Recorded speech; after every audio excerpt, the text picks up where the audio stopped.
Last Saturday, Tyus Jones signed a veteran minimums contract with the Phoenix Suns. On the surface, most NBA fans would look at this as kind of standard operation. A veteran backup point guard signs a low money deal to play on a team that should be competitive next year. That's pretty standard NBA contract stuff. Now maybe you could say it's a bit of a steal by Phoenix. Now maybe Tyus is a bit underpaid, but this is nothing that we haven't seen before. But in spite of its preconceived insignificance, I think this contract speaks to a lot of new norms in the NBA. So what I want to do today is look through the lens of Tyus Jones to help better understand these new norms and how they affect the NBA and players outside of just Tyus Jones. But before we get going, make sure to like and subscribe, all that good stuff. We are on our road to 1,000 subscribers, so make sure to do all that and let's get going. Before getting into the more broader aspects of this Tyus Jones contract, I want to talk about who Tyus Jones is and who Tyus Jones isn't as it relates to this contract. Now with the Wizards this season, Tyus Jones had basically career highs in every aspect of basketball. He had a career high in points, career high in assists, career high in rebounds, and career high efficiency. And for the first time in his career, he was an every game starter, starting every single game he played for the Washington Wizards. And to dive deeper into the more critical career highs Tyus Jones saw this season, he shot 40% from 3 for the first time in his NBA career, which is super valuable to a league that relies on shooting more and more every single season. He sported one of the league's highest floater percentages, shooting 55% with the floater. Not only did Tyus Jones have his career high in assists per game this season, he actually improved by a whole 2 assists per game this season for his new career high. Then touching on one of the more infamous stats for Tyus Jones, he once again for the 3rd year in a row had the highest assist to turnover ratio in the entire NBA. Then to hit a record scratch moment, I want to talk about this assist to turnover ratio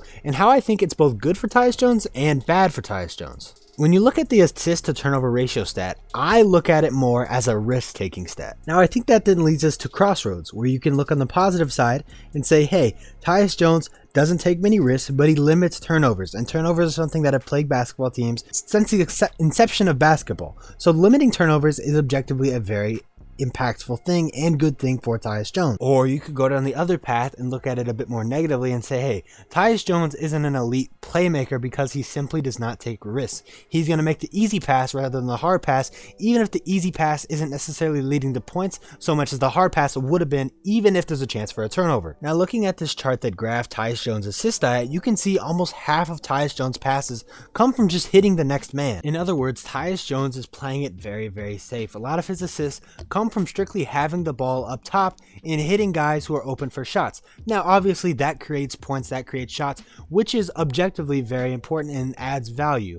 But I think what you're looking at Tyus Jones is a guy who boasts a high assist to turnover ratio, some high assist games, but may not be the most impressive playmaker in the entire league. Then segueing to the other side of the floor, Tyus Jones was one of the worst defenders in all of the NBA last season. Now I want to put in the context that the Wizards as a general team were very terrible on the defensive side of the ball, so it's really hard to get up these advanced stats in that realm. But if you're just watching games like I was, Tyus Jones was not a good defender at all. He often lacked effort, wasn't strong enough to stay with guys, and in general it's just a disaster on that side of the ball. Then I want to take a quick look at Tyus Jones' last playoff series. Now this was 2 seasons ago, but I do think it's a very important piece to why Tyus Jones got the contract he did, so I want to go into it a bit. In his last playoff series against the Lakers, Tyus Jones was more or less exploited by the Lakers. On the defensive side of the ball, he was often attacked in pick and rolls and just put in matchups that he could not succeed in and did not succeed. And on the offensive side of the ball, the Lakers were very creative in their game plan and making Tyus Jones shoot the basketball. And shoot the basketball, he did not do very well.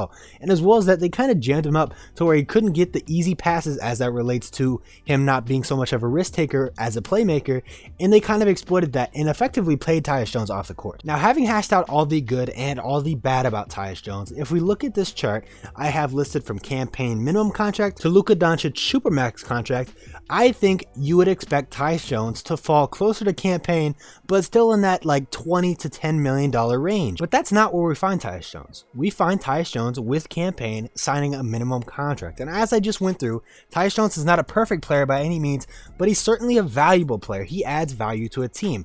So how do we end up at a minimum contract? Because his play cannot be the only reason. Where I see the second reason coming in is that teams just aren't biting on guys who put up good numbers on bad teams. I think the main way to illustrate and show this point is simply just by providing examples from other free agency classes. The first name that popped into my head was Kelly Oubre Jr. Now, if you're not familiar with Kelly Oubre Jr., he was with the Charlotte Hornets, and during the 22-23 season, he actually had a 20-point per game year. But despite the 20-point per game season, which was a career high for Kelly Oubre, he went into that offseason and signed a minimum contract. And in my mind, the main reason for that was the Hornets only won 27 games, and it's hard to trust the big numbers on bad teams. And in a similar situation, Christian Wood averaged 21 points per game, 18 points per game, and 17 points per game 3 straight years on 3 straight teams that didn't make the playoffs. And in the following offseason, he went into the offseason and had to sign a minimum contract with the Los Angeles Lakers because teams just are not trusting the high production with bad teams. And I think that's where we find Tyus Jones. Now, obviously, both Christian Wood and Kelly Oubre have their flaws, just like Tyus.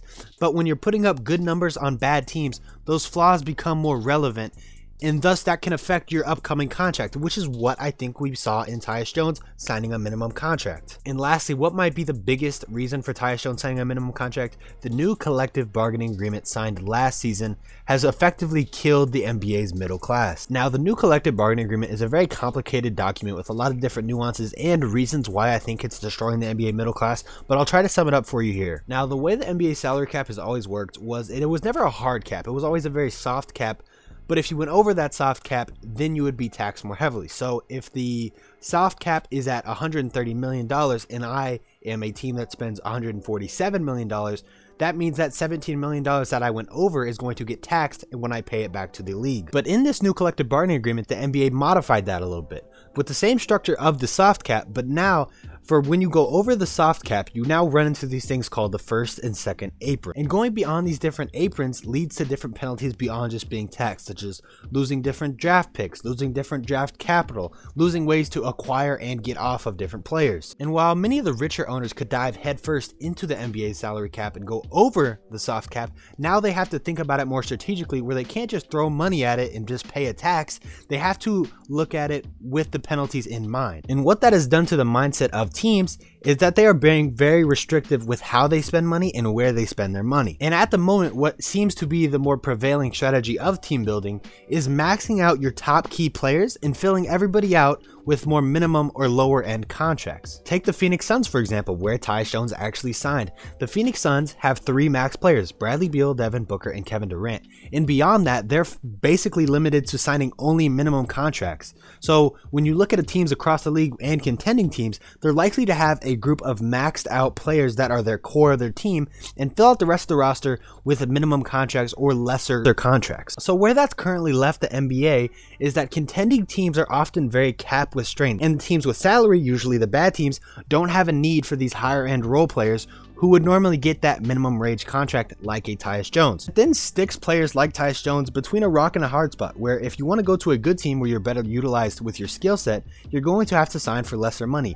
And the teams that have cap to pay you what you should be paying don't really need you. So you're kind of in a middle ground where you don't know where to go, which is why you're seeing guys like Tyus Jones go so long into free agency without signing anywhere. Now, I think all 3 of the reasons that I listed for why Tyus Jones signed a minimum contract all have to do with the actual signing of the minimum contract. Each have a little puzzle piece where they fit into the Tyus Jones puzzle. With that said, I hope I shed some light onto why these reasons are happening to players like Tyus Jones and beyond Tyus Jones you're seeing just in the free agency market in general. But yeah, that is going to be the video. Like I said, I hope I shine some light on why these reasons are happening to Tyus Jones as players, but make sure to like and subscribe. We got a bunch of NBA stuff coming this summer. Even though there's no basketball on, I'm going to stay working. So this is Wanzo TV, and I'll see you guys in the next video.